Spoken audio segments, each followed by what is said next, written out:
do më prodhojnë burratërisht. Edhe ata burratërisht kanë ndodhe hupin shtetin pastaj. Edhe andaj na themi duhet na me kultivu sistemin edukativ arsimor në shkollat tona, duhet me dhënë rëndësi edukimit burrnor, se kur themi burra, sa është normalisht feministët thënë kjo burrnesha. Po në gjuhën shqipe ekziston domthon edhe burra edhe burrnesha, gra të cilët kanë tipare të burrave, se zakonisht gruaja është më emocionale, edhe domthon si më thon, më e disponuar të nënshtrohet presionit.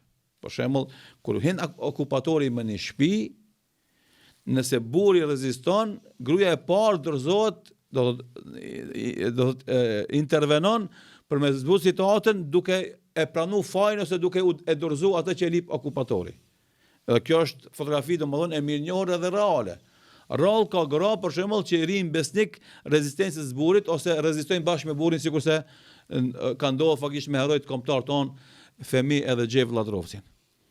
Shumica e rasteve është që okupatori e përdor gruan, gjinin femrore, për t'ia imponu burrit ta dorëzon për shembull idealin e vet, qoftë ajo arma, qoftë ajo rezistenca, qoftë ajo botkuptimi politik i tij e kështu me radhë.